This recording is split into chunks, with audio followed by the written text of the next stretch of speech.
Welcome to What Not to Do. I'm Kyle Schmidt, and this is episode 15. I've got the Kinetic Bear with me, Jacob Miller, marketing and brand manager at Headway, community organizer at Startup Green Bay. He sits on the board for digital fertilizer. Man, the guy knows his stuff. This episode is action-packed, so stick around, grab a pen and paper, and we'll be right back.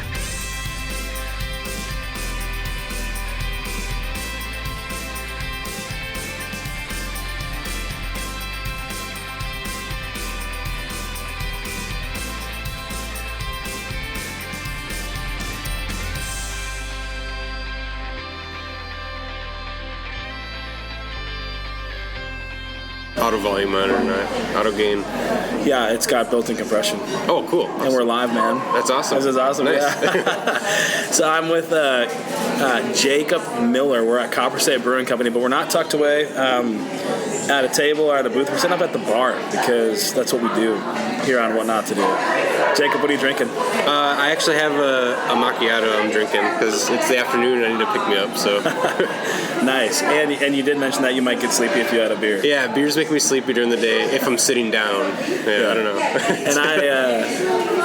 And I guess I should admit I'm all coffeeed out, which I'm not sure if I should go on record and say that because I usually say I can never be too coffeeed out, but I switch it up. So I'm drinking the, I guess I kind of have coffee. It's the chocolate coffee peanut butter porter, which is fantastic. If you've never been to Copper State, get yourself here and get yourself a little peanut butter porter, baby. Yeah, it's delicious. Good. I agree. I've had it before. It's good. It's a good, it should last the whole interview. We'll see. Yeah. We'll see what happens. So if you're listening, we're having fun. We got Sammy bartending for us, which is great. And we got some good jams in the background. It's going to be fun. So, Jacob, all I have to say, thanks for sitting down with me. Yeah, thanks for having me. This is actually my second time being interviewed on a podcast. So yeah. It's not the first time we've crossed paths. No. So maybe give our listeners a little bit of context of where we first met. Yeah. So this is like 2010, I think, or 2010. I think it was summer 2010. So it's been 10 years. But our friend Sam was getting married, and you got asked to sing and play guitar at his ceremony. And it was actually technically my first video project ever. And so my background's in marketing. I did video production and stuff and photography. And it was I had just got my camera that summer. I had just started classes at NWTC that month actually at Sam's wedding. And I was like, I'm gonna do a project. So I did the wedding video for Sam and his wife. So it's kind of a crazy, kind of pivotal moment for me actually, which is kind of funny. So that's awesome. Yeah, we first came from there, and I'm not the only musician at the bar, right? Yeah. Oh, me? Oh, yeah. I'm like, of course. He's looking around. Who else? Yeah. I'm also a musician, what do you do, man? Yeah, so I'm a singer-songwriter, but I used to play in a bunch of crazy metal bands and stuff back in the day. So that was back in 2006 to 2010. Yeah. But now it's all singer-songwriter, instrumental type stuff. So cool. Yeah. Do you have stuff out that people can find your music? Right now, just on SoundCloud. But one of my goals, it was a goal last year. Of course, the goals get pushed back all the time with all the things I want to do. But to get some songs up on Spotify this year and all the streaming services. So just do one single at a time. Not worry about getting albums done because I think that was my barrier. Yeah. Too big of a project at once when I'm doing a lot of other things. So yeah, for sure. Yeah. Well, if it's cool with you, we'll get the link up to SoundCloud in the show notes so people can come check out. Sounds great. Do you play under Jacob Miller? Kinetic Bear is my internet alias. There you go. Okay. Yeah, there's a lot of other Jacob Millers in this world, so it's hard to Google that. Yeah. Well, fun, man. That's awesome. Well, let's pick up from there. So, aside from folks that you and I have shared this with, or if we have overlapping networks, they might have an idea for who Jacob Miller is. But man, let's introduce you to the world. Who are you? Yeah. What are you doing here? What am I doing here? That's a good question. So I'm a marketing and brand manager at Headway, and we do product strategy, design, and development. So we basically build applications for startups and for corporations. So if internally they want to build a tool, we can help them do that and transform how they do things basically. But I guess outside of that, I've been been doing video production, photography. I've done like voiceover work actually too, done radio ads, all that kind of stuff. And then otherwise, I like to play music and do other things on the side for fun. So I've done spoon carving randomly for a bit. That was a little kick I did. That was kind of fun. But yeah, I've always just been the kind of person that loves to kind of like dive into new skills and ideas and just to see where it goes. So yeah, try new things out, right? Yeah, that's really, really cool. And you're not from the Green Bay, Wisconsin area? Yeah, not too far. I'm only an hour north, so Menominee, Michigan. I grew up. Yeah. Very, very cool. Yep. We call that the UP. Yeah. I don't know if people, maybe. I always have to ask people if they know what a Youper is. Right. It's fine if they don't, but I have to explain it, and then they're like, okay. Yeah. So, yeah. But you're still a Packers fan? I'm actually not a sports fan in general. So I will. If I have to pick a team, I'll pick the Packers. Yeah. Because I feel like I have to. But yeah, I'm not really a sports guy. That's the one thing with me. I grew up being forced to play sports, and it pushed me in the other way. So. Well, that's just too bad, Jacob. I just love the gosh darn Packers. That might be what you call a Youper accent. It goes around. Escanaba in the Moonlight. Yes, yep. That might give some listeners a context. But yeah. Cool, man, this is awesome. Are you married? I am not. I'm single. Yep. Single. You heard it here, ladies. Jacob 31 and single. I have a dog. His name's Duke. Yeah. That's a great name for a dog. Yeah, he's he's a miniature pincher, so he's only 14 pounds. He's got a big personality, big name. Yeah. But it's small. Cool. Yeah. Fun, man. And how long have you been in the Green Bay area? 10 years. So 10 years. Yeah, basically I started at TC the same summer. Yep, as I met you. Yeah. So awesome. That's so cool. So you mentioned a little bit about Headway. Can you give us kind of a timeline of I guess a bit of your journey, your story to where you got today? Yeah. It seems like you maybe have been a creative mind, open to trying new things, maybe adventurous. I guess kind of just walk us through a little bit about how you got where you are today. Yeah, it's funny because I obviously have a creative role, but when I was in high school, I never took art class. I never thought I was a creative person at all. Yeah. I can't draw, I can't do anything. And then it was right at the end of high school, my dad bought not one of the first, but one of the kind of second gen DSLR cameras. Okay. At the time, they were 5 megapixels. They had I don't even know, 16 megabyte memory card, super small. And he got it because he had a film camera before that, and I thought that was the coolest thing. So when I was in bands and stuff, I would take other bands' pictures with it. Yeah. I would ask to borrow it, and he's like, "You keep that so close to you." He's like, "If you lose that thing, I'm gonna be so mad." I'm gonna lose you. Yeah, exactly. Yeah. So I would just shoot a bunch of cool photos and just kind of mess around with friends and stuff, and at concerts. Yeah. And I was like, I think I want to do this, but I'm not sure. Part of me wanted to go to school for music engineering, sound engineering, and thought about Michigan Tech had a program. There was actually some weird school in Ohio where it's you would be there for 3 months and live on this little campus, and it was all focused on music engineering. But I decided not to do it, and I just kind of stuck with gen eds for a while.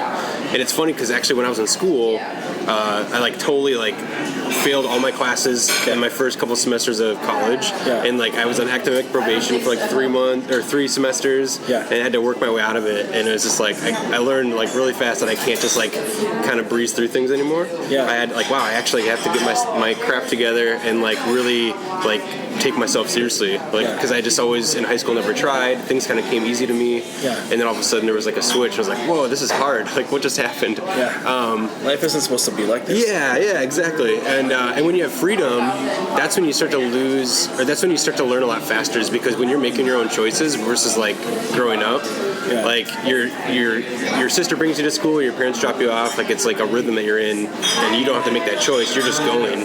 But then I decided to just not go to class, and then because of that, I didn't know that there were assignments, and I missed stuff, and it was that's all it was. It was just me choosing not to care, basically. Yeah. And then I decided to start caring when I saw the results of that. So and then I decided to go to TC because I was like, I think photography and video seems interesting. I think I'm gonna give it a shot, and it ended up working out really well. I did I got 4.0 the whole time.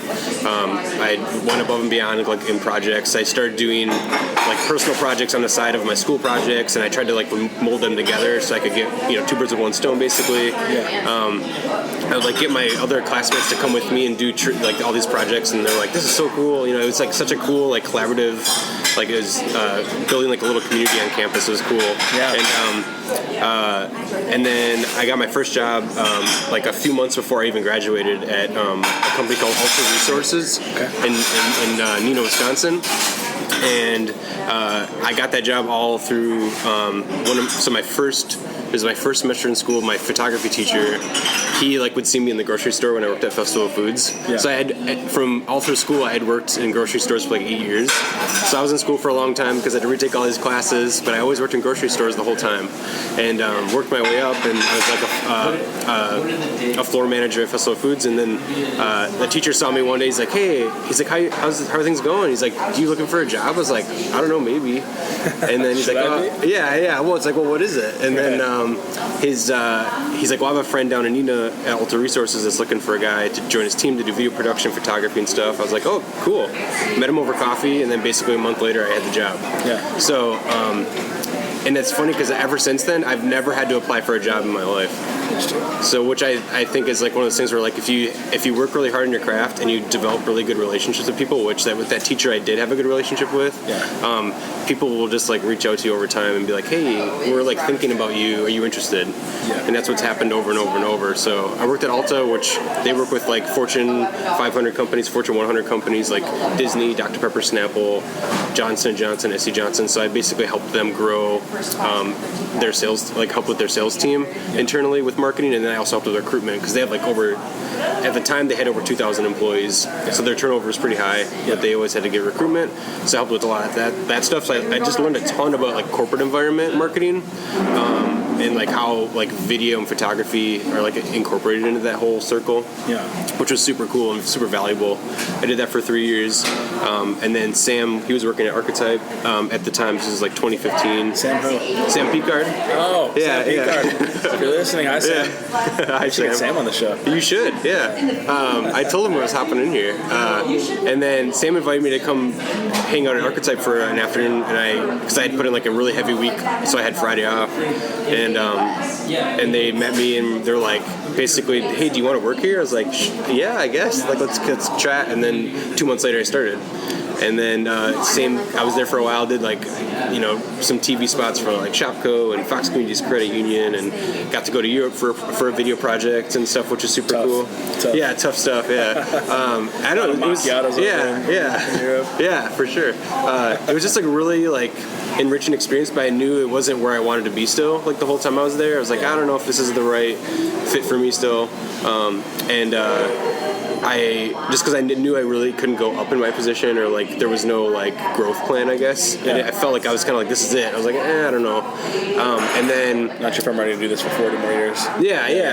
And then I had met up with Andrew Verbencourt from Headway. He's like, "Hey, let's grab coffee," and this was like in 2017. And did you know him previously? Had you crossed paths? Okay. Yeah. So Andrew and I have known each other since like 2013 or so. Cool. Okay. So through Digital Fertilizer. So he started Digital Fertilizer. I can't remember if I found the group on Meetup.com or if like someone tweeted it or something. And I was like, "Oh, I'll go." And it was in De Pere, and I lived there, and it was like right down the street. So I was like, "Oh, I'll go to these." Yeah, I'll walk to these events. We didn't exist. Yeah, and it was all about startups and the tech scene, and ever since then, I would go to the events. I would just take pictures like of the events and be like, "Hey, Andrew, you can use these in your newsletter or for social or whatever." And I always was just like for free providing value to them, because I wanted to support this community, and I just thought like, man, I wish there was a strong tech community in Green Bay. Like we can do it if we keep like the persistence of it. And now here I am. Yeah, I'm on the board now for Digital Fertilizer, which is super cool. But yeah, anyway, I go back to 2017. Andrew invited me out for coffee. "Hey, how are things going for you?" "Oh, going great, blah, blah, blah, blah." And then he's like, "Hey, we're thinking about adding a marketing guy to our team." At the time, I think they had like 12 employees at the time. And now we have 28. But he was like, "Hey, we're thinking about adding somebody." And I'm like, "Oh yeah, why?" And then he like looks at me. He's like, "Yeah, we're thinking about you." And I was like, "Oh, okay." Actually, funny thing, I didn't mention all this stuff, so I'm like super interested, because I just like sometimes when you meet with people, you don't want to share all of the weight of things. You're just like, oh, I'll talk a little bit. But then once he shared the opportunity, it's like, actually, this like totally aligns with what I would like to do next. Yeah. And then I took it. So then I started a couple months later. And then here we are. Now it's been 2.5 years at Headway. So Andrew was a Sprechen your Deutsch. Yeah. And I think the greatest thing about my current position at Headway is like, one, I know that like the leadership team there, they know and understand like the kind of marketing efforts we want to do. So we now launched a second podcast. Yeah. So we have podcasts. We want to do way more video stuff. We host events every month, like free events for the community. These are all things that I always am like, oh, I wish I worked at a company that did all this stuff. Yeah. And now we're doing it. How you doing it? Yeah. And so that was like, and not only that too, like in order for that to scale, you have to build a team around that. And I know that I would be leading that as we grow. So yeah, so sweet. Yeah. So Jacob had initially offered to have us record in the Headway studio, which is really, really cool. Yeah. And I call this Kyle style, where it's meet in person over a beer, so you get the ambience noise. And I don't even know who this is playing in the background, but I don't mind it. Yeah. But that said, we will include in the show notes links to the podcast for Headway. Oh, you guys, absolutely, so people can follow with what you guys are doing. And that'd be awesome. Too, yeah. Awesome. So marketing, creative mind, music, all across the board. You have a history of just continue to provide value, be excellent at what you do, and through relationships, the next opportunities come, right? You've been your walking resume. I sat down with a guy named Roger Patience. He's a bivocational priest in the Episcopal Church. Yesterday for conversation, we talked a little bit about that idea of paying so much attention to your resume and cover letter is kind of, in this day and age, outdated advice. Really, you are your resume, you are your cover letter, and your work will speak for itself, either for good or for ill in that sense. And so it's cool to see the kind of journey. But I'm curious, and I'm sure our listeners are, so like, why? Why do you wake up every morning, continue to give yourself to this kind of creative endeavor with marketing and video production and podcasting and why Headway? Like, what's the greater aim or purpose or pulse that's beating inside you, man, that keeps you doing this kind of work? It's funny because like the last year or two has been way more like coordinating events for the community and stuff like that, and more education focused. And it's just like, as I have more conversations with people, I start to realize, and this is, I always kind of knew this, but I never really could like really explain it. But the amount of people that still don't know a lot of, like, aren't aware of the opportunities that are available, or aware of like how they can do things differently. There's all these different things. I think it's so important for us to constantly be like taking action and like letting people know like what they can do. Like, hey, did you ever think about it this way? Or like, did you know you can do this? Like, did you know that this is here in Green Bay? Did you know that you can do this online? Did you know that you can, I think for me, a lot of it is empowering other people, because like I can only do so much by myself. And if I can help like 10 people do something really well, like that, just, it's like this, amplification effect. It is totally just like a ripple effect. And I don't know, it's funny because a lot of people ask me like, oh, how come you're not like in Chicago or LA or San Francisco or New York or whatever? Like, oh, you should move there. You could get an awesome job doing whatever. But I always like think about like Green Bay. Like when I first moved here, I'm like, I want to stay here and I want to like make this place, make people want to be here, like basically. Because there's a lot of people that like leave because they don't think that something is happening here. I'm like, well, if no one's like attempting it, then that's why it's not happening. So, I think a lot of it is like, one is you have to like kind of have like a North Star, like, hey, where do you want to go? What would you like to see like in your community?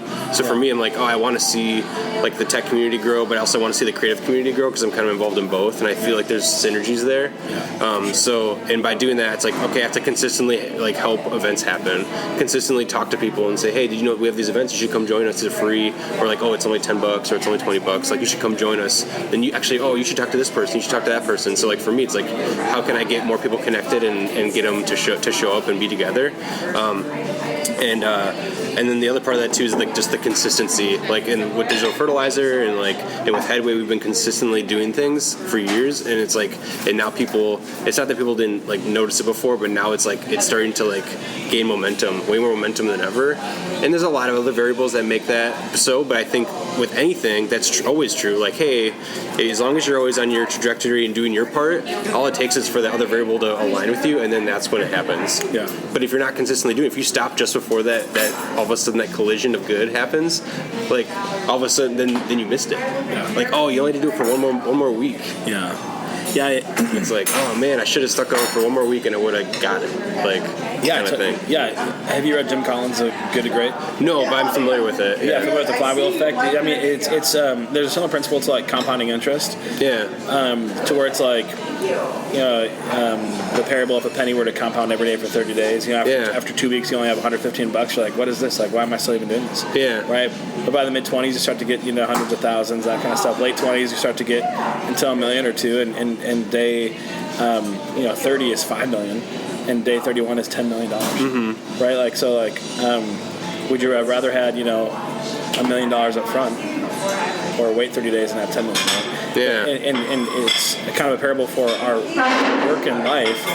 You do the steady things over and over and over, the small incremental things. You're constantly getting 1% better every day, but all these things add up to massive results. Yep. If you give it time, right? Yeah. It's nothing happens instantaneously, that kind of stuff, but it's really powerful when that does happen. Right? Yeah. Yeah. It's really hard because even for me, like I'll be in the middle of like kind of like reaching towards something, and then you're like, when you're not seeing results, it's like so hard. You're like, but then but every time you wait it out and then it happens, you're like, oh, I'm so glad I kept going. Yeah. But it's like there is no like easy way around that phase where it's like you feel nothing basically, and you're like, man, why am I doing this? But that's why it's super important to have like other people either with you in that endeavor, or to have like someone mentoring you or coaching you or advising you. Like, just ask. It's more like them asking you the right questions, because you'll get in your own head and be like, and question yourself in the wrong way. For sure. Why am I doing this? Like, how come I'm not this good? How come I'm not here yet? Instead of having like, how come I'm not this? Like, oh, I know that if I keep doing this, it'll happen. It'll finally happen. Like, it's like the whole like, just having that right person to talk to you with the right mindset versus like you just thinking that it's never going to work, or like, I don't know. Yeah. So. Yeah, someone who's been to the mountaintop. Yeah. Who sees, right? Yeah. And you're trying to climb, and they're willing to help you, but you don't have the vision. Yeah. But they can help to hold it for you. Yeah, and then on the flip side though too, like there's definitely a lot of things that, just because I've tried a lot of different things, is like knowing when to quit too.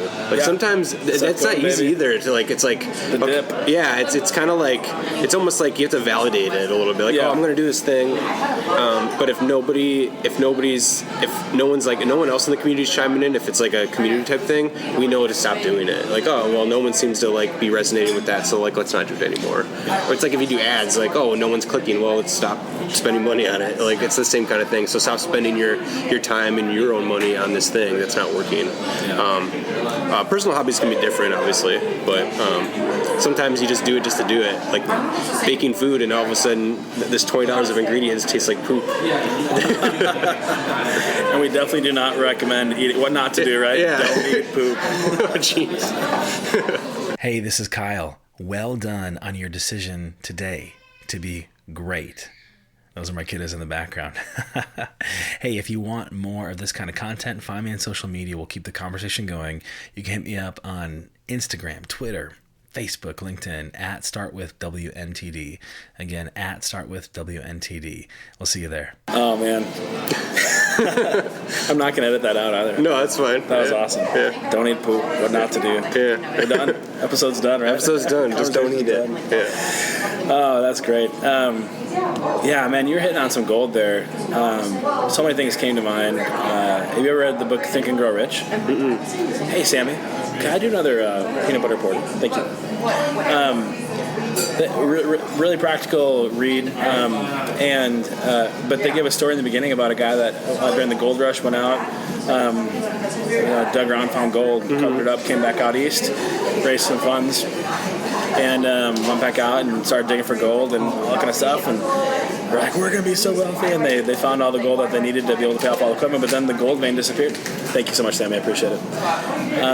And they, became all despondent and decided to, sell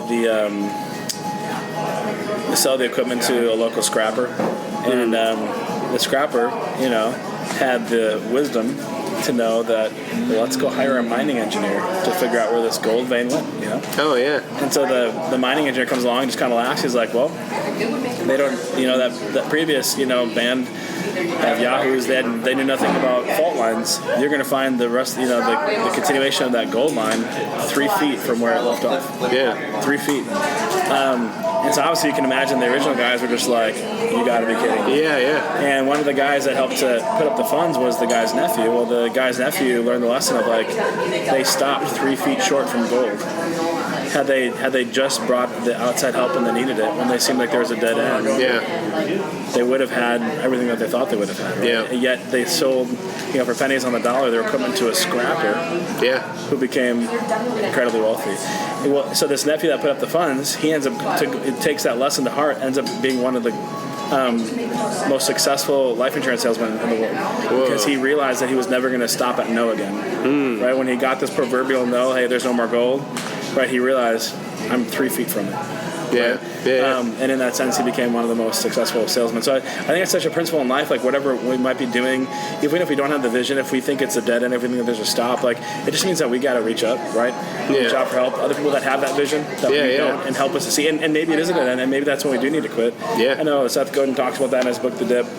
Yeah. That we have to consider the dip, and if it's not something that we're willing to push through, that if we're not willing to push the dip when it inevitably comes, then it's something that we shouldn't be doing in the first place. We should just quit. There's no virtue in just trying to push through that. Yeah. But if it is something to us that's worthwhile pushing through, like finding the rest of this gold, right? Yeah. Then we should aspire to it and do it. Yeah. So, And what's interesting is that one of the things that I've learned at just working at Headway is compared to other places that I've worked at, is that we constantly are investing into ourselves, as individuals, as a team. We have consultants that actually work with our company, our whole team, our individual teams, to help us get better. Because we don't have a big enough ego to be no, we know what we're doing all the time, or hey, we're not good at that. We're going to hire someone to teach us how to be good at that. Yeah. So, or they're going to guide us along the way as we keep going and keep getting better. Yeah. That's the one thing I think I wish, years ago, I wish I would have gotten a coach or a consultant to help me. For me, on a more personal level, I wish I would have a financial coach when I was right out of high school,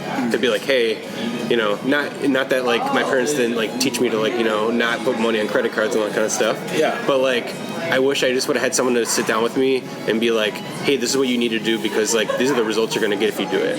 I never really had that opportunity, and now I'm on the right path. Later, because I was I need to figure this out, and I finally did more research, found a really great book. It's called I Will Teach You to Be Rich. Yeah. And he breaks it down really well, and it's I wish I would have read this book 10 years ago. Well, it didn't exist 10 years ago, but it's I wish I had someone like this in my life to clearly get rid of all the garbage that's in the air about your finances and stuff and all the jargon. Just tell me straight up what I need to do. Yeah. 10% here, 5% there, whatever. Okay, this is really easy to look at now. And do you think that book did that for you? Yeah, absolutely. Yeah. What, it's Ramit Sethi? Yeah. Is that it? Yep. Yeah, his social presence is awesome too. Yeah, you should. Yeah. He's probably listening to this right now. Right? Yeah. Let's get him on the show, but we won't include that in your top 3 books, but we'll put it in the show notes, because I think that's going to be really helpful. If you guys are listening to this, it's sometimes talking about money and finances is it's one of the things we don't talk about, right? Mm-hmm. And but yet we don't know what to do with what we have, right? Or we get this taste in our mouth that building wealth is a bad thing. Yep. And that's actually one of the most selfless things that you can do, because you can, when you really take your skills and your talents, you build them to the best of your ability, you're going to inevitably build wealth. Yep. And it's a great blessing to not only yourself, but to your family and to the world around you. Yep. Right? If we just squander everything that we have, we're actually not only robbing the world and our families, but ourselves. Yeah. Right. So, it's, but to have then that practical advice and say, can you just show me the steps? Yep. Right. Because I need to know just the basic nitty gritty. Yeah. It's really helpful, and sometimes that doesn't always come along. So if you think that'd be really helpful, read, man, maybe some of our listeners would say that's exactly what I need right now. Yeah. I have to say, my financial situation, after college till now, up until a few years ago, was not that great. I had some student loans, and I had an auto car loan, but I had credit card debt, and I finally got to the point where I was I need to figure this out, because it gives you so much anxiety, and it's stupid, and I know that if I wouldn't have had all that debt, I would have, and not that it didn't help me, because it paid for my camera gear and my laptop and all this other stuff, and getting my cars fixed, because I was for the longest time I didn't have a good paying job. but like at the same time, I'm like, oh, I probably could have been way smarter in those situations, or thought of different ways, or been like, oh, you know what? Well, I'm just not going to go out to eat this month, or like just like think of it differently, you know. But if I always think about in retrospect, like if I was in a different financial situation and different times in my life, I could have totally helped. Like there's a lot. I like to help like a lot of nonprofits in the area, like with like any efforts they're doing. I'm like, oh, if I was, you know, like in a financially healthy state, then I would have like gave more, or I would have like done more. Like I could have totally like empowered like other people to do things. Sure. It's like there's so many times where I'm like, I wish I could give and I couldn't, but now I know in the future I'll be able to. Yeah. But in those moments I'm like, man, I wish I could have done this or done that, and it's like, or just been able to do more. And you're totally right. Like it's just like it holds us back. It's not like a selfish thing. It's like, oh, I'm able to do more for everyone else in my life, basically. So, yeah. Yeah, well, that's good, man. Yeah. Good stuff. Well, yeah, we'll have that in the show notes. Yeah. Hey, thank you so much for listening. If you haven't already, and only if you think the show deserves it, would you go over to Apple Podcasts and give us an honest, thoughtful 5-star review? This will really help us in our mission to equip the world for success. All right, man. So let's shift gears like a Honda into our main segment here. And I've never owned a manual vehicle before. Fun fact. I think I pulled that from like an SNL skit or something. Yeah. I don't know. Anyway, I've got a bunch of. If you were to venture into my brain, there's a bunch of, you know, crusty old dusty files and gotcha. a lot of stuff in there that the world doesn't need to. But that was one of them, right? All right. Shift gears like a Honda. Sounds good to me. I don't know. All right. So looking back over your career, man, you've had some really good successes, and we kind of alluded to them when we were recapping, I guess, just the first segment and your journey and ultimately your why. But maybe in your own words, man, kind of talk about what you did right along the way that has played into you seeing just increasing success and increasing opportunity to this point in your career. Yeah. Such a big question. Massive question. Yeah. I think for me, it was having a beard. Yeah. It's so you can do this. You can rub your hand on it and act like you're thinking. So pushed open all the doors. Yeah. No, I think for me, the biggest thing is just being, I guess, open-minded, curious, and then consistent. Like I wasn't ever always like the most talented like photographer or video person or whatever, but like I always like consistent. It's like you talked about before, the 1%, and James Clear talks about that. He's been Atomic Habits. Yeah, and I've been following his blog. Like he's been a weird like online mentor for me since like 2000. When he started that blog in like 2013 or something. I've been following it since then. I don't even know how I found it on the internet, like Twitter or something. But like everything he would talk about, I'm like, he has such a great way of talking about like how to approach life every day, not just like big picture stuff, but like, hey, what can you do in your daily life to like make yourself better? Yeah. And that whole 1% thing is like so true. It's like, so I think that's what happened is like I just consistently, whether it was in, you know, like my career, like with like photography and video and like just marketing, or it was like with my music, I've just consistently like I would buy online courses and go through them, or I would like create my own projects to like learn something or try something different. And hold on. Yeah. Are online courses a scam? No. Well, they can be. They can be. Talk about that just a minute, because I think sometimes, because you mentioned being open-minded, and I think sometimes when you're scrolling on Facebook and you see that ad that comes up, everyone's just like, oh, here's a get-rich-quick thing, here's a big scam. And actually, it's not always the case. There's actually some really value there. So, absolutely. Do you mind sharing just a little bit about your experience? Can we refund that for a minute? Yeah. Let's see. So, I mean, I've done Skillshare.com. I mean, I think you have to doing your research always helps. Yeah, for sure. So like my first kind of like dive into like online was like, I mean, you could say YouTube, I guess, just like seeing who out there is sharing free information, like what has their experience been, and usually they're pretty more in depth because it's like they just kind of talk candidly about it while they're doing a tutorial or something. But Skillshare.com was like huge for me for getting better at motion graphics, and then but with video or audio production with music and stuff. Graham Cochran has an awesome, it's called The Recording Revolution, and he had an awesome course, and they're totally affordable, like $100, $120, and like basically how you can create radio ready like tracks, you know, on your laptop. Like how can you do it without like all the crazy gear?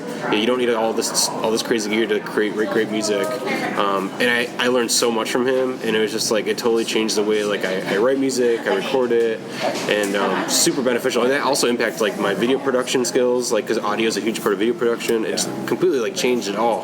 And yeah, it was just like such a cool thing, and such a, like, I think just like giving things a chance, like, oh, I'm going to learn how to do this. Yeah, I'm trying to remember, going back to the question, the right things. Yeah, so it's consistency. Yeah, so you mentioned open-minded.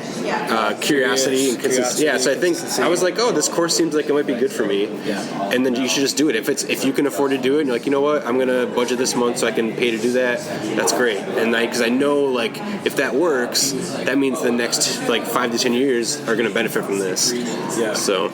And really, maybe another way to think about that is you are investing in yourself. Mm-hmm. It's like, you know, like how a startup works, like when you've got the capital that's there. Yep. And the idea, the temptation is, as the profits start rolling in, you want to spend the profits, right? Mm-hmm. But the strategy is bring it back in, reinvest reinvest in the company, get that flywheel going. Because then instead of taking a smaller salary up front of the profits, that's going to really kind of like stunt the growth process. You're going to get a much bigger reward, a much bigger salary if after the flywheel takes off. I think life is similar, and like human maturity is similar. Like in your life, as you're going through in your career here, not only were you open-minded, curious, and you pursued learning, but you really had a way of investing in yourself and your own skills. That you're going to pay $100, $120 here. But it wasn't like you were just throwing that away on, on beer or or something like that. It was a reinvestment. Profits from your work now. The startup of Jacob Miller reinvested to get that flywheel effect going. That over and over and over and over again made you into who you are today and really brought that into your success. Absolutely. Does that make sense, or would you agree with that? Or? And I think the other thing too is, like, I think there's a lot of times there's like this weird like mindset with like going to like taking a college class versus an online class. And the one thing that remember with online classes, whether you're paying for online classes at a school or from like an entrepreneur that's selling this course online, is that the success rate of like anyone that takes an online course is really low. Like, because you have to take it yourself. It's a self-discipline of like showing up, doing the homework that's given, like maybe in the video or whatever, or within the article that they give you in that lesson. Like, you have to do it. Like, there's no one there holding your hand. Like, you have to do it yourself. And I think that's something too, like, I think that's true even in a physical classroom environment. Like, you show up, it's like up to you to like what you're going to do with that information, if you're going to apply it and like succeed after it. So, and the value I think with the online stuff, specifically by other entrepreneurs, is that it's way more current topics usually. Where like in a more institutional like lesson, they might be more theoretical and not super applicable to like today's like, in 2020, how do you do social media marketing? They're not like, they don't have enough time to make a book about that to throw it into a classroom like at a tech school or like a four-year campus. Like, it's just so fast. How fast the strategies change, all that kind of stuff. So don't necessarily keep open-minded to stuff that pops up. To investing in yourself. The world's falling apart here at Copper State. We're okay. I still have my beer, which is great. But that focus on reinvesting in yourself, be open-minded, and make those strategic investments. See that as a good use of your finances, of your quote-unquote profits, reinvesting in the business of you. Because really, like we said before, you are your resume, you are your business. Even at Headway, you are, the CEO of Jacob Miller, right? .com or whatever you want to be like. You are the CEO, right? I should have never gone to that website, actually. Jacob Miller. There's a reggae singer from the 80s named Jacob Miller. He gets all the SEO. So. What a jerk. But the other thing I was thinking about was, it's funny, for the longest time I've been investing into like my skills as like as an artist, like, so to speak, like with video and photography and audio and stuff.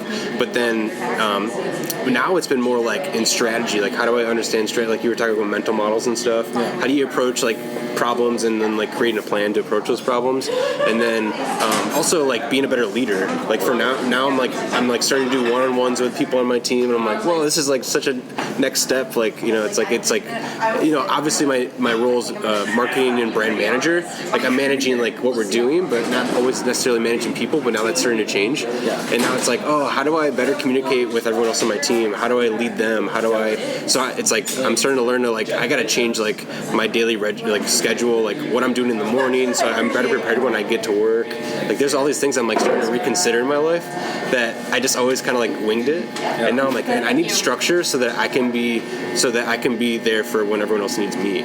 So because if I can be prepared for other people, then they can succeed, and it's like this whole thing like being there for other people more than just like reactive and just like off the cuff. So yeah, that's so cool.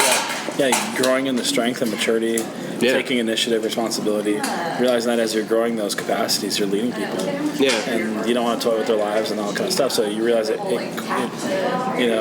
really kind of forces you to ante up type of thing. And, which is cool. Yeah, it's a good thing. And it's as much as you can read all these books about leadership and communication and relationships, like it's always like a learning experience, like by just doing it, like because like humans are imperfect, you're imperfect, like everyone's gonna make mistakes along the way, or people are gonna feel differently about something you said, and it's like it's just things happen, and you just kind of have to grow and go with the flow, but like always just own it.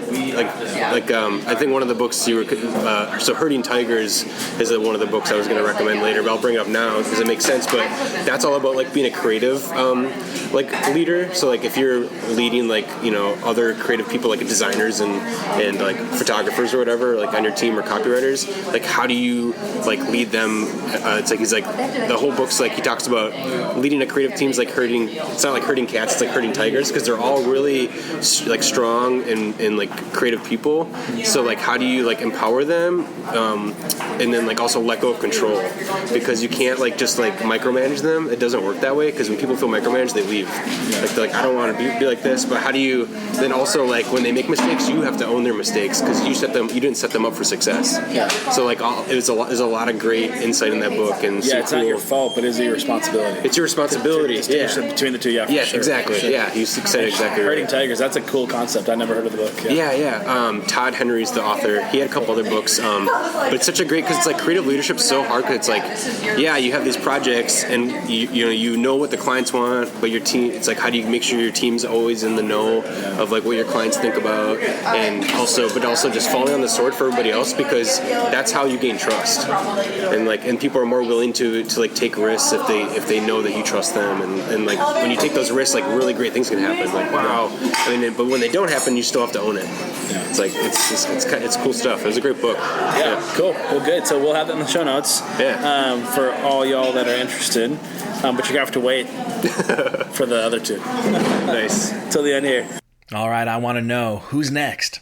Who do you want to hear on What Not to Do? Which entrepreneur, which leader, which public figure in your network do you want to hear on the show? Maybe it's you. Maybe you need to be here. So let's connect me with whomever, and we'll sit down for coffee, a beer, or even a cigar, and together equip the world for success. Cool, man. That's some just really good stuff. And I hope for the folks that are listening that you're taking notes. Hopefully not if you're driving, but taking notes. And I hope that you guys are inspired to really invest in yourself, to keep that open mind, and to see like, hey, one of the best things that I can do, one of the best things I can do with my own resources, which includes time and money, and is to invest in the 3 feet that's around me, because it's really going to help with everything else. That's really cool. That's good. All right, but not everything was a success. No. You're a human, not a bear, as your online avatar would suggest, or whatever. Yeah. So as you're looking back, man, to date, we're not looking for trade secrets or for you to air any kind of dirty laundry. We would actually prefer that you don't air any dirty laundry. But we are in public after all. What are a few failures, one or two, that you kind of just surfaced to mind? The ones that you don't have to really dig for. Yeah. As you're kind of looking back, and it's just like, man, they're not necessarily, not that you necessarily regret or have their ghosts that haunt you, but kind of like they're just there when you look back, and you're like, yeah, if I could have that one back, man, I totally would. Yeah. For Jacob's life, like, what's one or two of those failures that that you'd be willing to lean into and share with us? Yeah, it's funny. The first one, it's kind of like, it's definitely more like on their personal side than it is professional side, but for sure. Yeah. But both are part of it. But I have to say, like, there were times in my career where I was so focused on like constantly learning new skills, doing personal projects, and like wanting to get better at my job, that I would sacrifice my time with my relationships. So like if I was dating somebody, like I would be so like hyper focused on things I wanted to achieve that I wouldn't like always recognize their needs. Like that was like a huge learning for me. Like it's not like the only reason I'm single right now, but it's just like I would get so obsessed with a lot of things that I would forget like that they were also important. And I learned that through the thing, and then those people communicated that to me like as the relationships ended. They're like, because I was like, like we'd have those heavy conversations about why it's ending, and that was one of the things that was like, kind of not necessarily a recurring theme, but I started to connect the dots over time, because they wouldn't always necessarily say it, but I was like, you know what, when I think about it, I should have like separated or made time for them, like instead of just like assuming that they're going to always support what I want to do, and also making time to support everyone else in your life, like making sure if they're going to support you, you should have not return the favor, but that should be a normal like thing you do. Like you shouldn't have to like say, oh, she helped me this many hours this week and supported me, I should do this many hours for her. It's not about like checks and balances. It's just about doing the right thing. Right. So that for me was like one.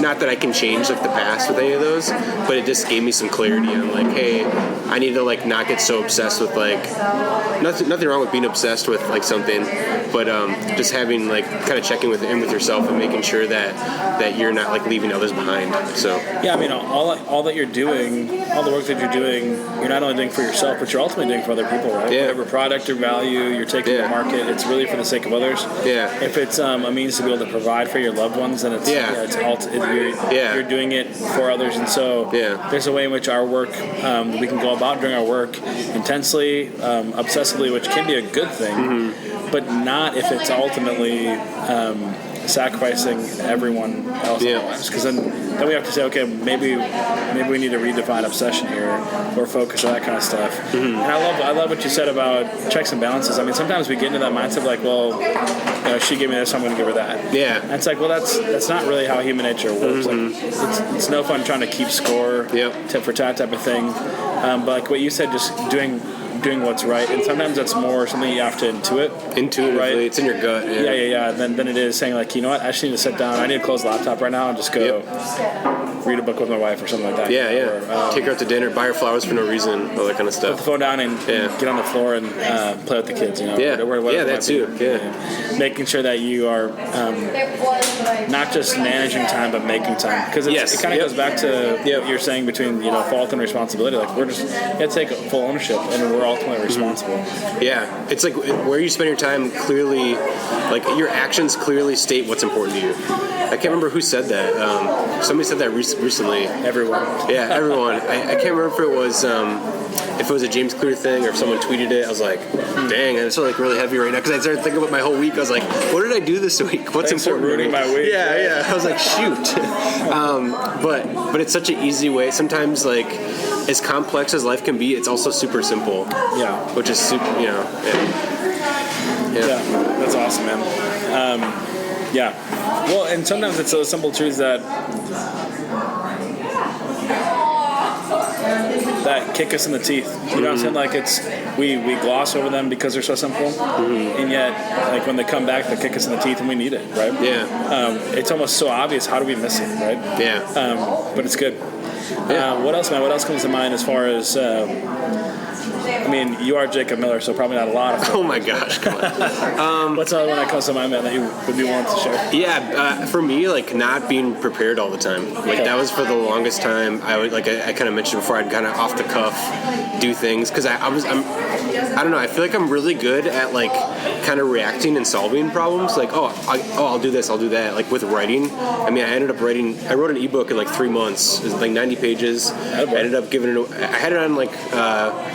Apple Books or whatever and Amazon for a while, but now it's just free on my site. It's from 2014. Yeah, it's a while ago. Wow. But like, it was just one of those things where, like, like you can't just kind of wing it all the time. And I definitely had situations where like equipment had gotten stolen that wasn't like my job's equipment had gotten stolen out of my own car. I'm like, man, I should have just like put it in my house. I was locked in my car, but someone broke into my car. I'm like, actually, if I would have just unloaded my car, locked it in my house instead of just my car, I would have thought about that. I'm like, oh, I shouldn't have done that. So like stupid stuff like that, and then like even just like showing up to some kind of event thinking I have everything. Oh shoot, I should have like had a checklist before I left my house and like all that kind of stuff. And obviously there's days where you're just like so busy, like you just kind of go. But like that's the one thing I've learned is like being more prepared and having a checklist or having like some kind of physical reminder to be like, oh, I need to do all this stuff. And I'm getting better at it. But it's like that's been like my hugest thing like over the last decade is like just not being prepared, like mentally or physically with things with me, like bringing things with. And it's like, ah, shoot, I left that thing, or and everybody does that. But like for me, it's been like being prepared, like for the worst, I guess. Like, not that we should always be like have an underground thing for when have all the dry food down there and all that kind of stuff. Not like, that you shouldn't. Yeah. Not what's that TV show where people have like the underground set up for when like basically the end of the world happens? Was it like bunkers or whatever? Preppers or extreme preppers? Yeah, I can't remember what it's called. But basically, you don't have to be that crazy. Not that I watched it. Yeah. But like, I think for me, it's like learning. I'm definitely still learning and getting and trying to get better at is like just being more prepared and like having like sure. Yeah. So that's part of taking ownership, right? Yeah. So how would you say that, like in the negative, if you're telling someone, if you're saying like in your life, hey man, I've been like really unprepared. Yeah. What would you say? Don't do what? Don't do this. Don't. Yeah. How would you phrase it? Don't assume that you have everything. Yeah, and that's simple, right? But yeah, or know everything. Don't assume you have or know everything. I think going into like whether you're going to an event and you're supposed to bring all this stuff, or going into a meeting, like don't assume that you know what they're going to say. Don't assume that you have all the answers. And that comes down to like slowing down and making time to be prepared. Yeah. Like that's kind of because I'm so rushed all the time. Like I feel like I'm more of a last minute guy. Yeah. So it's don't assume you have everything. Know that you have everything. Yeah. That's a good way to put it. Assume that you know you have everything. Have a checklist and have it all crossed off. Like so, it's like you're constantly kind of. Well, actually, like I think James Clear talks about in his book Atomic Habits, actually calling it out, right? Where you leave the house, let's check. Okay, I got my phone, got my wallet, and you're actually saying it out loud. Keys, wallet, phone. Doesn't Adam Sandler have a thing? I don't know. It's like a song, yeah. I think it's Adam Sandler. Yeah, you should Google it. Keys, wallet, phone by Adam Sandler. I don't know. It's pretty funny. Adam Sandler. Oh, that's awesome. Yeah, that's good, man. One more. Well, it is one of my main goals to give you more in use value than what I take from you in cash value. And so, man, I love that this podcast is for free. And I really hope that you are finding just incredible value. Who knows, maybe in one of these episodes, you'll take an idea that will be worth $1 million to you. And that's so awesome. If you believe in this and what we're doing here and you'd like to give, you can go to patreon.com/whatnotttodo and you can give according to your heart's desire. But seriously, every little bit helps in our mission to equip the world for success. Thank you so much. All right, man, what do you got? I feel like I want to be super wise and have some cool thing. But I think I'll go back to the finances thing. I think that just being willing to sit down and go through your finances and whether it's with your business or with yourself, I think that's super valuable because it can remove so much stress and anxiety from your life. Because it's totally changed mine in the last 3 years. It's crazy, how different I feel about what I can do now with my life because I know I can afford to do things. It's crazy. So I think for me, it's nothing wrong with you don't feel guilty about being in debt, but be wise enough to take ownership of it and and tackle it. So I think for me I think about that a lot. I don't necessarily regret it because it taught me a ton. Because super heavy things like that stick with you. You were saying, when people kind of abandon things, oh, I'll never do that again. I'm gonna always push through now. But yeah, I don't know. That's all I can think of. How would you say, like, don't ignore the money? Wait, what? Don't ignore the money? Yeah. Is that how you'd phrase it, or how would you? Yeah, I don't know. Yeah. I guess, like, understanding that, like, I guess removing the stigma of finances, like, from your life. Like, oh, don't be afraid to, like, know, like, where you're going and what you can do. And I think, too, I'm, like, already, like, thinking about, like, all the ways that I can, like, reinvest it, like, as I get to a point, so I can actually do more with my life, or, like, do more with my family, or do more, like, for other people in my life, and how I can maybe, like, I could potentially provide jobs for people. Like, that's crazy to think about. Like, as a side job, like, I could actually provide, like, jobs as a side gig while I'm still doing my main thing. Like, that's crazy to think about, but and everyone wins in that situation. Yeah, so that's cool. But yeah, I don't know. Yeah, so if you're saying don't be afraid of money, because if you're afraid of money, well, money will be afraid of you, right? If you're afraid of money, money's gonna be afraid of you. If you I guess when you think about if you're afraid of something, you turn away from it, right? Yeah. Well, what happens if you're afraid of money? What are you doing? You're turning away from it, right? And if you're turning away from money, then where's your money going? Yeah. Well, you don't know. You're not watching it, right? So that's kind of what you're saying. That these things are really important in life. It's practical, and just be humble wherever you are. Yeah. Like, wherever you might be at in understanding your finances, or understanding finances at all. It doesn't matter. Just be humble. Yeah. If you need the help, get the help. You can Google everything these days, right? Yeah. Or reach out to somebody that you know that's got it on lock. Yeah, I can't think of anything else. I don't know. I feel like those are the three. Only three failures, ladies and gentlemen. Well, no, not only three. I just like off the top of my head, I'm teasing. What the heck? You met the quota. I only have 3 spots. So. Okay, good. Well, man, you gave us some awesome stuff on what you did right. You gave us all 3 things that you did wrong, and but if you could do it over again, I'm curious, man. Yeah. If you could do it over again, what would you do differently? Or another way to think about this question is like, let's say a guy came up to you and just say, hey, man, I know you don't know me, but I've been following your work, and I really love what you're doing. I could really see myself doing what you do someday. How do I get started down that path, right? Can I buy you a cup of coffee, and can I pick your brain? And he'd say, yeah, let's go. And so he's going to have some questions for you and want to know, and assuming you don't want him to suffer, needlessly, you're probably going to share not only what you did right, but also some things that you did wrong, so you just can avoid those mistakes. What would those, thanks, Sammy. How would you counsel him in that regards, or what would you do differently if you could do it over again? Yeah. Does that make sense?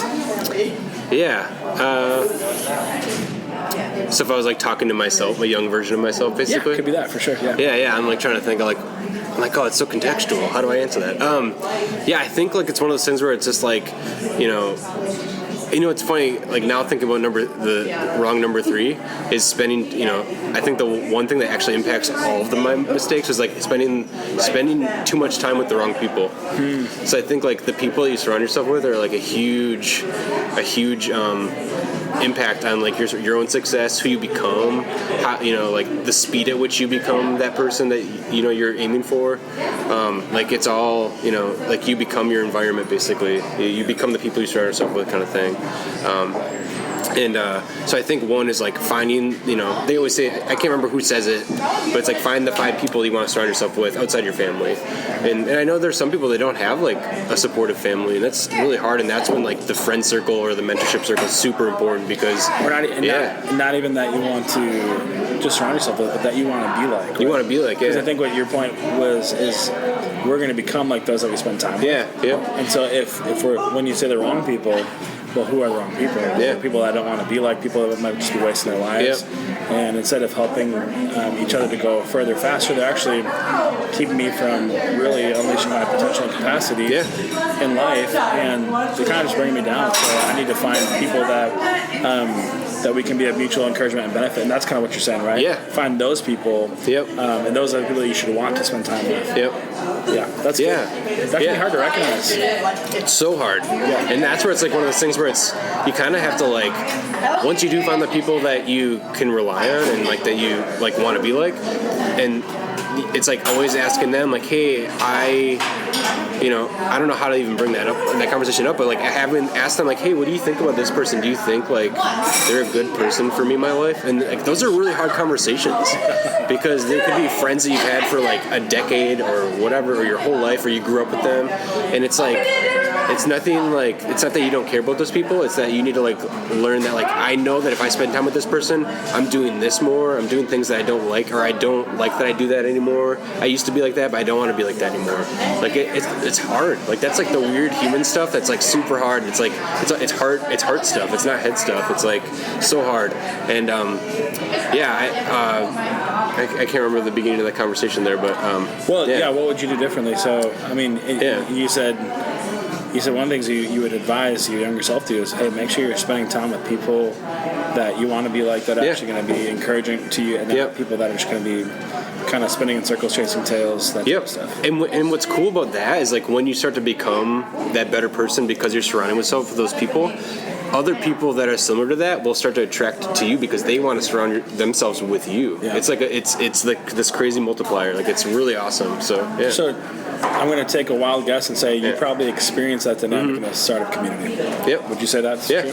Yeah. People that are big thinkers, problem solvers. Yep. They're wanting to do fun things. They're creative. They're not thinking outside the box. They're thinking, what box in the sense. And we're part of teams. They want to collaborate. They're wanting to build each other. They get that, hey, we're just people, right? It's not the suits and ties type of thing, right? It's a pretty cool environment if someone hasn't been a part of that kind of community. Would you affirm those things, or would you say, like, in your experience, like for you, like, you found a really good fit in the kind of tech and startup community as far as people that are like-minded, that are pushing you to become a better, version of Jacob Miller? Yeah. I mean, so the digital fertilizer community, we had an anniversary event like 2 years ago, and we just had everybody share. Like, we kind of talked about the history of DF, and we celebrated some wins and stuff. But then we wanted everyone around the room like said why they like coming. Like, hey, why do you come to DF? And like the one thing that was said over and over and over in different ways is that people love to come and be surrounded by like-minded people that are like not like them, but like think, they think more forward. They're forward-thinking. They think differently. They want to pursue ideas. They're excited about things. They have like a positive mindset. Like there's more available. Like I can't think of the term when. I'm drawing a blank, but anyway, people love coming there because they like to be surrounded by people that like appreciate and want to support what they're doing and get like amped up and inspired by each other. So, absolutely. So that's awesome. Very, very cool. Well, I'm really excited to share with you that What Not to Do has been gaining traction and momentum and experiencing some early wins, which is super exciting, and reminded me this show is about you, it's for you, and I couldn't do it without you. So thank you so much. If you're part of a company, if you own a company, and you think your message would be really, really relevant and valuable to the folks that are part of this community, entrepreneurs, leaders, public figures, and those aspiring as such, reach out to me. My contact info is in the show notes, and we can sit down and consider what it would look like to partner together in equipping the world for success. Yeah, I mean, that's so important, that kind of community. And we were just talking off air, but you mentioned abundance mindset versus scarcity. Can you just unpack that a little bit? Maybe people aren't familiar with that idea. Yeah, because I think, so like a scarcity mindset is like a lot of people think like, oh, well, you can't do that because blah, blah, blah. Or like, oh, I could never do that because there's not enough of this. You'll never make money doing this. Yeah, you'll never there's no, like, how do you know that it's never been done before, that kind of stuff. So where like the abundance mindset is like, oh, there are enough people, there are enough customers, there are enough clients out there. Or like, for example, a lot of companies like that live in a certain city, they only go for clients or customers in their city. But like, what if you could expand outside of that? Like with the internet, you can, and obviously with like the software in the startup world, like that is a thing. Like just through the internet, you get customers. But I think more so with brick and mortar, like an agency or something, the idea of like, hey, you can get customers like in other cities, you can get customers in different countries if you want. Like it's totally possible. Yeah. So that's the difference between abundance and scarcity. So yeah, very, very cool.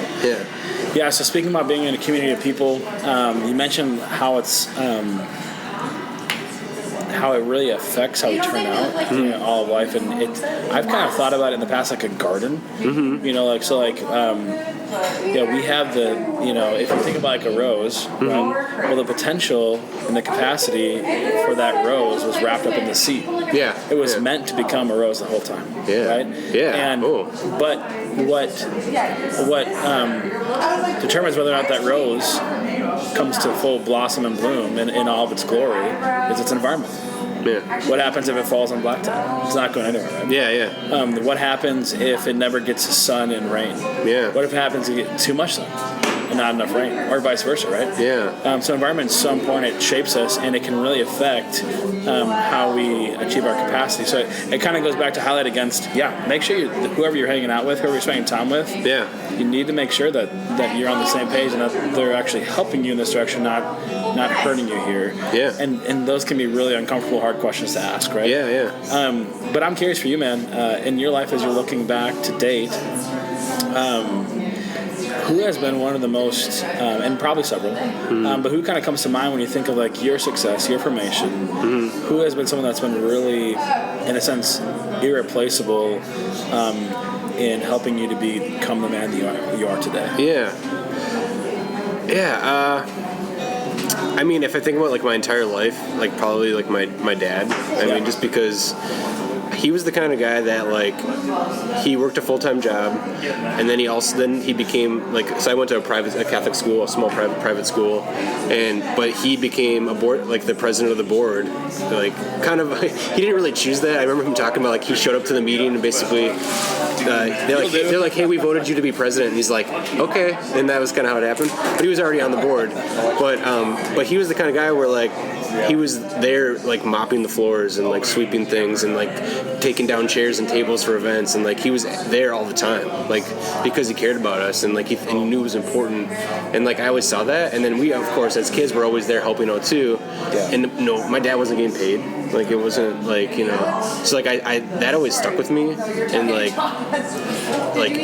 for example, like all these community events we do, like if it's not associated with Headway, like if it's for like startup week stuff or like digital fertilizer, like I'm not getting paid to do that stuff. I've hosted like my own creative events, like photo shoots and stuff, and like little mini workshops for free, because I'm like, I just want to like try this thing and see if I'd be good at it, or like who can benefit from it, and just like you just kind of do it. It's not like you don't think about like the returns of it. You're like, oh, because this is the right thing to do, and I think that the community needs this. And when you're helpful like that, like I've even done like video projects for like fundraising events and stuff, and when you think about that, like less about like what am I getting out of this, it's more like, oh, how can I help with the skills and the time that I have right now. Like it kind of like you're sowing. It's funny, you talked about garden before. I was like, oh, you're sowing these seeds, and that you don't harvest them today. You harvest them. Sometimes you get random seeds, you don't know what's going to grow, but you plant them and you take care of them and you tend to them. And if you keep doing those things and you're consistent and you're taking action and people recognize those actions, all of a sudden over time you can harvest like that. And it's like it's super unreal, because like I think about like where I work now at Headway, and it's like 5 years ago I never thought I'd be there.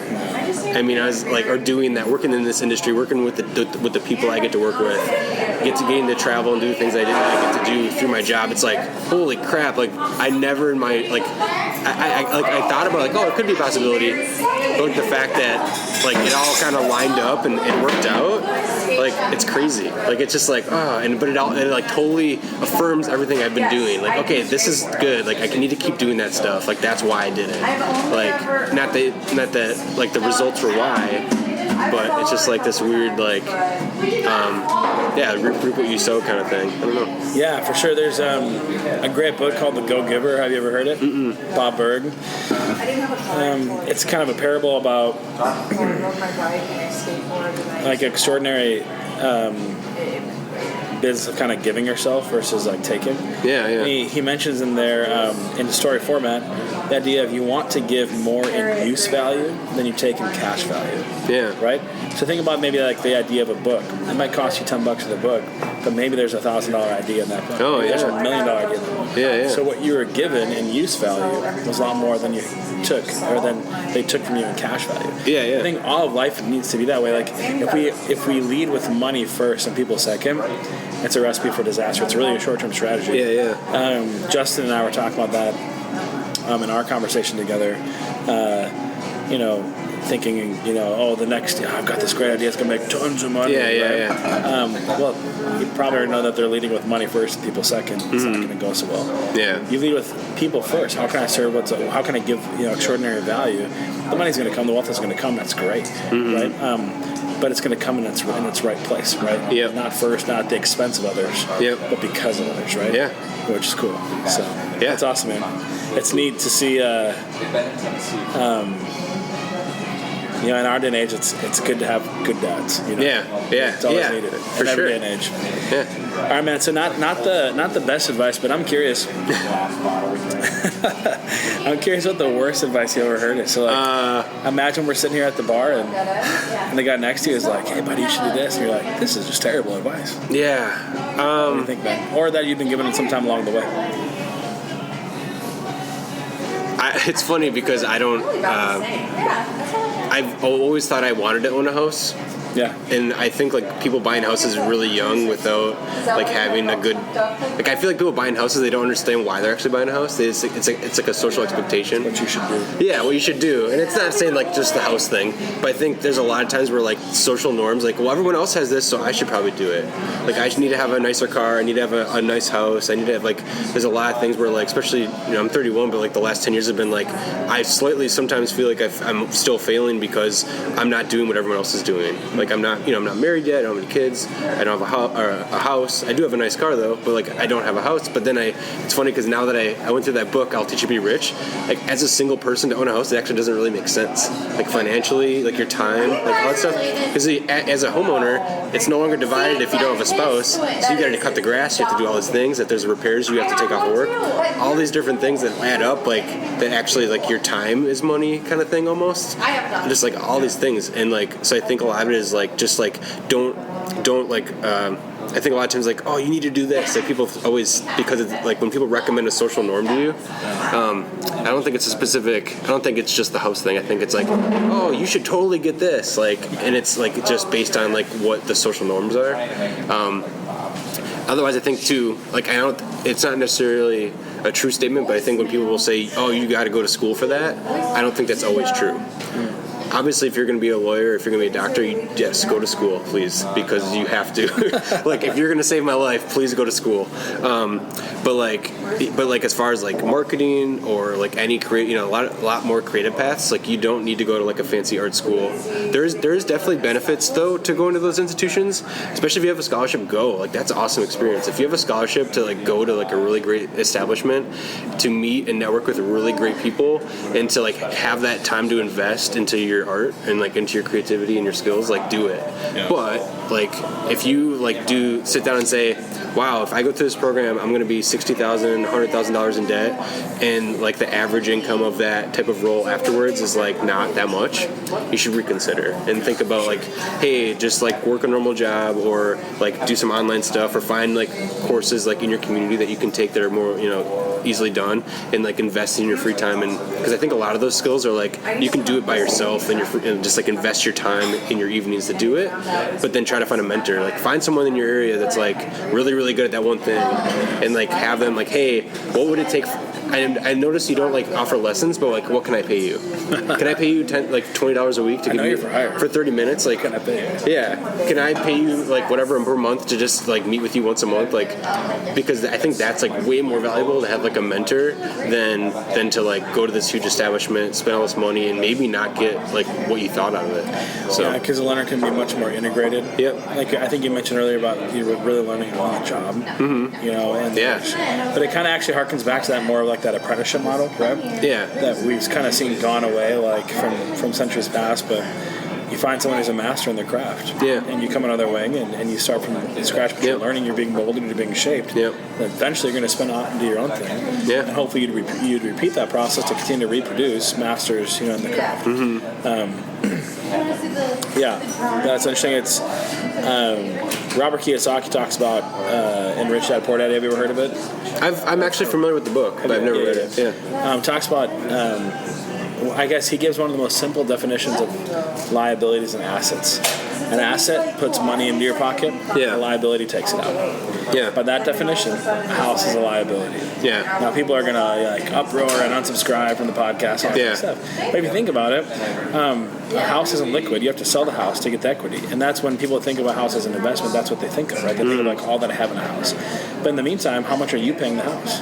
just to take care of it. It's taking money out of your pocket just to keep it. So there's folks out there like I'm a fan of Grant Cardone. He I'm familiar with him too. Actually, he manages a $1.2 billion real estate portfolio. So he's made his money, right?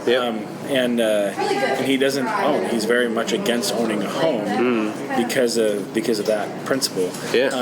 My wife and I personally would love to be able to maybe have a handful of acres in the country someday, that type of stuff. So I think there's value from our perspective, perceived value as far as wanting to own the land and pass it down through the family. All that to say, I'm right on board with saying like you need to. Don't just follow the conventional wisdom, like buying a house or whatever it might be, fill in the blank. Understand in this position in life, is this advantageous for you? Is it going to, for instance, in a house, is it paying you or are you paying it? And I think of we're renting right now and it's great. We've got a great setup, great living situation. I don't do anything.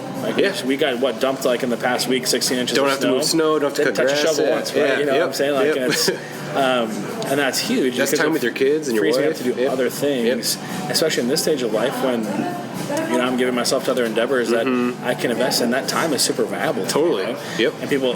So anyway, I think that's a really, really good thing. We're pressured just to do the social norms because that's what everyone else did. And the people that are giving that advice probably felt the pressure themselves. And now they're saying maybe subconsciously or something, they're kind of justifying why they did what they did, and hopefully we'll just go along with what they're saying. Maybe they're well intentioned and all that kind of stuff, and it's for sure. We want to be thinkers for ourselves. It's basically what you're saying. Think through it. It doesn't mean just because it's social norm doesn't mean that it's wrong or bad for you in this season of life. But you need to actually think about it, not just walk into it. Because. It always surprises me, like, oh, well, why did you do that? Well, because I wanted to. And it's like, well, really? I don't know.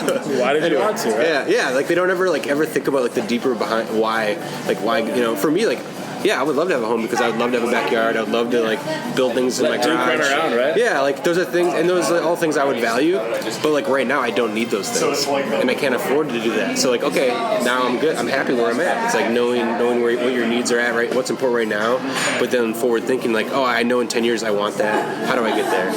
So, Yeah, another one, probably controversial, but do you buy or lease a car? Yeah, that too, right? So it's like, it's well documented that the car is a depreciating asset. So you're paying the car is not paying you. So a lot of times people think, well, with like leasing, same thing with like an apartment, you're just throwing away your money. You could, or leasing could actually be the most advantageous thing you could be because of all the time that you're saving. If you look at the total cost of ownership, if you do the math over 10, 20, 30 years, however long you're going to keep the car, leasing's actually tires and everything, and brakes, engine repair, all that kind of stuff. And time to bring it to the shop. You don't have a car for a day and a half or whatever. All those things. Now some people will be like, "Well, I pay for the car in cash," and that's fine. If you've got the money just to throw cash at a car. But even then, it's still a depreciating asset. Why would you invest in a depreciating asset if it was stocks and someone's saying like, "Hey, this stock is going to lose X amount, 10%, every year for the next 20 years, and it's going to lose 20% over the next, or 50% over next, or it's going to lose 20% the minute after you buy it." That's crazy. And it's going to keep on going down, 10% every year for the next, 10 years. Totally. Where do you want to sign? You're like, I'm out. Well, when it comes to a car, we're like, I'm in. Where do I sign? It's kind of interesting. And James Clear talks about this, how our desire drives our behavior. And so then the question is tracing back, like, why do we want these things? Like, what's the main purpose behind this? It doesn't mean that owning a car is wrong or bad, right? But it's good to be eyes wide open, fully aware of what you're getting into and why, right? Like having a nice, like, for example, if you own a family, having a nice SUV or a van, like, allows you to go on road trips with your family, have a reliable vehicle. It's totally all that kind of stuff. Car, if you get in a car accident, are my kids going to be safe? Like, logistically, you can't just Uber around a family of 5 or 6. Whatever it is. Totally. That's awesome, man. Well, okay, but last but not least here, it's rush hour. Every major city on the face of the earth, billions of people. They're tuning into what not to do, and it just happens to be your episode. And once you know it, they look out their window and they see a billboard, and it's your billboard. What message do they see? What message do you want the world to see? Yikes. that's it. No, I'm just kidding. Man, this is tough. Actually, there's this one. It's funny, for the longest time on my Instagram, I used to like always end, because my Instagram's like weird photo essays. Like I just tend to like write really deep stuff on my Instagram posts, and I always used to like just say at the bottom, "Be brave, friends." So like I think a lot of it comes down to being like, just being willing to like kind of take a chance on something, or to like not give up, or like just, I don't know. I think that's it. I think it's that simple sometimes. Like, hey, just be willing to go the extra mile, or to show up, or like show up even if you don't feel like you're ready. A lot of those things. So I think be brave, friends. And I think too, like, having that mindset that everyone is like, can be a friend, in a weird way. We shouldn't like think about the past of someone, because like if we haven't seen someone in 10 years, they're probably not the same person, like that too. And it's like you want to wish them well, like no matter what, like whoever encounters your life, you wish good things for them, and like you want them to change, because there's things in your life that you've done really poorly too, and you've changed and hopefully gotten better. So to just think that no one else can change is kind of naive. So so I think be brave, friends. I don't know. That's good. Yeah. That's good, man. All right, let's do this. Bonus question. You already mentioned one. Okay. What are your, and they could be your top 3 books, or just books that have been impactful for you, and say like, man, like whoever's listening to this, you guys need to go get these 3 books. Put them on your reading list. Yeah, so I think I mentioned earlier, so Herding Tigers by Todd Henry. It's like a really great book for anyone looking into becoming like a director or manager in a creative environment, or like in an agency, or I guess in general too, like if you're dealing with anyone. But he just talks a lot about like how to be a better leader, and like how to take more responsibility and do less micromanagement. How do you gain trust with your team? It's a really great book. Cool. The second one is called The Road Less Traveled. And I can't remember the author. I got it for Christmas like 4 years ago from my sister. She read it in high school, but it's actually about like human psychology and faith and love. So like it actually is a lot about relationships, and how love is kind of like one of the most important like parts in life, no matter like if it's in your family, in your friends, or like in your work environment. Like having compassion is like super important, and letting people know that you care about them is so important. It's a really great book. He talks a lot about it, and how like the idea of love and being compassionate is all about like making time for it. It has like the one story he talks about in there is like, my neighbor was fixing his lawnmower, and he's like, I approached him and said, I wish I knew how to fix my own lawnmower. He's like, well, yeah, you could learn how to do it if you took the time to learn. And it's the same thing with the relationships. If you took the time to learn how to be better at relationships, you will get better at relationships. And love is always at the core of that. So it was really cool book. Recommend it. And the last one is What to Do When It's Your Turn by Seth Godin. That's a really great book. He dives into just like, a lot of it is like being brave to take that first step, and then be consistent. Like just always show up every day and do that one thing you're passionate about, like without expectation. Like don't just like, like you said, don't focus on the money. I mean, if it's a business, you kind of need to focus on that. But if you're doing this kind of thing that you're passionate about, that's more focused on community, or it's like a hobby, just go and do it, and show up every day, and like constantly like try to make things better. So he has a really great stories throughout people in history that actually their actions like had such a huge impact to way down the road and all that kind of stuff. So really, really great book. So that's awesome. Well, we will have those in the show notes, along with your contact info, and where people can get a hold of you. Where can they do that? Oh, yeah. So I'm pretty active on Twitter, and kind of Instagram. On Instagram. More of my stories than I'm on my actual posting. I'll show footage of my dog and stuff, and like things, places I go hiking and all that. And then I'm not on Facebook, actually. I've been off of Facebook since 2013. Congratulations. Fact. Yeah, it's awesome, actually. I'm on it only. I have an account just for managing like marketing stuff, for like events and everything. And then obviously I'm on LinkedIn too. So Jacob Miller, and I work at Headway. If you're kind of searching in there, there's a lot of Jacob Millers probably on the LinkedIn. So, but yeah, and then I have a website, kineticbear.com, where I have a blog. And this year, actually, Andrew Verbincourt and I have a bet with each other to do one blog post each month. And if we don't do it, we have to pay the other person $100. So each month? No, not $100 a month. Holy cow, no way. Just for the year. So, but yeah, wages would be high. That's awesome, man. Well, cool. Well, man, Jacob, this has been so awesome. I think our listeners will be equally impacted by this as I am. It's been a blast. I hope you guys have felt like you've been here having a macchiato or a brew with us. And if you're interested in hearing more about Jacob, learning about him, connecting with him, wanting to do business with him, find his stuff in the show notes and reach out to him. So, thanks for having me. Yeah, thanks, brother. Yeah, such a great conversation with Jacob Miller. Just packed too, and love. It's just amazing. Depending on who you sit down with, you get different things, and sometimes you get similar principles, but from different vantage points. And it's amazing. It's like a prism. You just turn it one way, you see, what you see, and then you turn it another way, and you see something from a little bit different angle, and it's just amazing. It's the human spectrum is just fantastic. So anyway, a little bit of a tangent here, but let's recap. First, Jacob said, don't forget people. Don't forget people. There's a way in which we can go about doing what we do that we forget that we're doing it for people. we go about doing what we do and we forget who we're doing it for. So don't forget people. You want people in your corner. It's good. Don't forget about them. Treat them with kindness, all that kind of stuff. I mean, it's almost basic. It's cliche, and yet I think maybe we all are guilty of it to some capacity. Next, don't assume you have or know everything. Don't assume you have it all together, and don't assume you know it all. So you're leaving the house, right? Don't assume you have everything. Call it out, right? Keys, wallet, etc. Don't assume you know everything going into a situation, right? Know that you know.